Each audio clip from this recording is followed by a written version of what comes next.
Hello YouTube, this is the Dragon Lord, and in today's video I'm going to be taking you through building a character for Legolas from the works of Tolkien.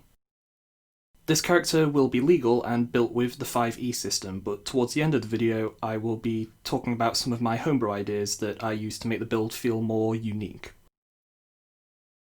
The first step in building a character is of course deciding on your ability scores.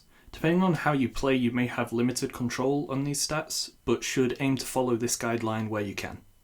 First of all, dexterity should be your absolute priority, to allow you to pull off the acrobatic manoeuvres Legolas is famous for. Then focus on wisdom to help with perception and insight. After that, strength and constitution are good choices, and finally intelligence and charisma are not going to need to be that high.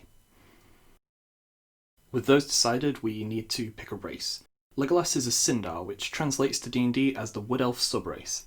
This will give the character improved wisdom and dexterity on their ability rolls.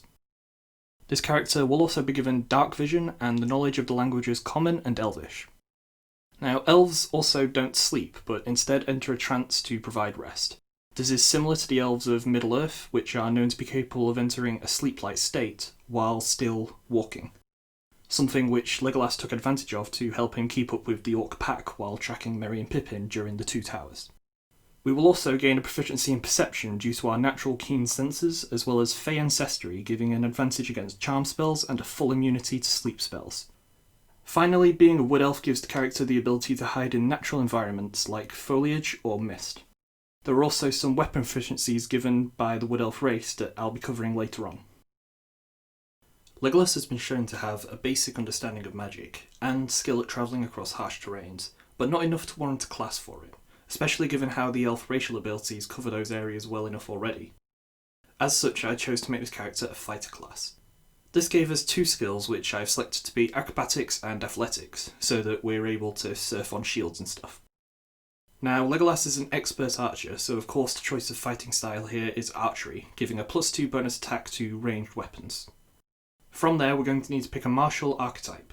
Legolas shows an understanding of orcish battle tactics and equipment which would lean into the role of a battlemaster, but his true prowess is shown through physical feats that would require some of the abilities from Champion, making me think that it is a better choice. I would also recommend aiming to obtain the feats Sharpshooter, Athlete and Alert as early as possible to fit the style of Legolas, and then over time Mobility and Tavern Brawler are also good picks. Finally, we have to look at starting equipment. Thanks to our race and class, our character is proficient in simple and martial weapons, as well as any type of armour, which fits someone of the level of skill that Legolas is at.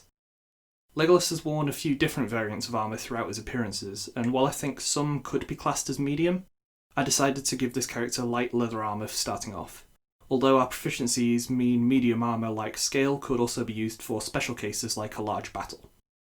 This armour comes with a longbow and some arrows, which we of course will be using to represent Legolas's bow of the Galadrin.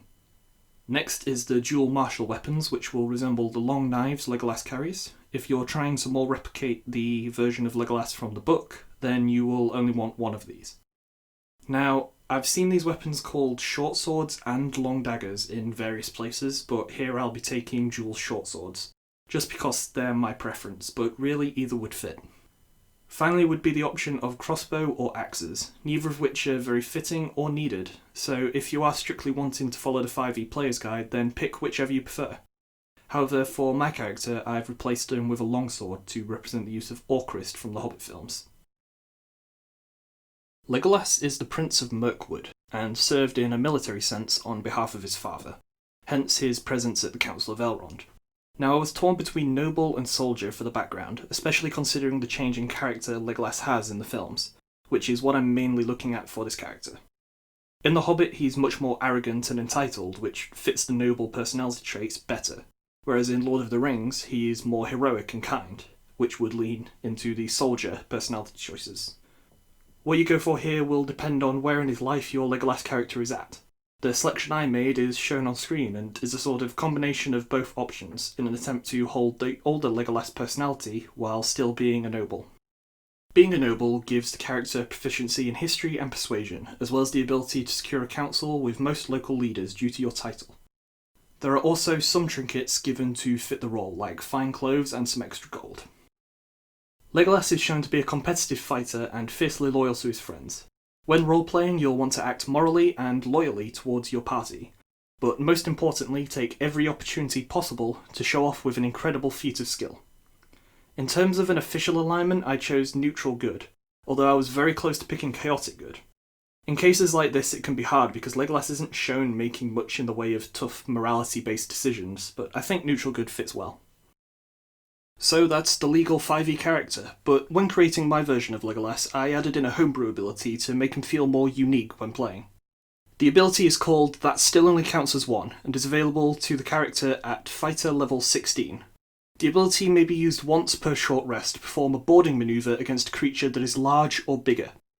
When boarded, you gain advantage to hit and do triple damage against a creature, but the creature gains advantage to hit against you and may attempt to throw you off.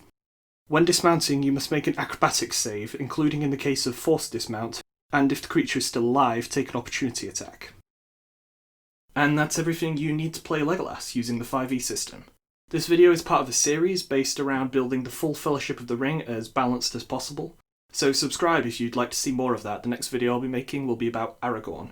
This is a very different type of video to those I've made previously, so be sure to let me know what you think.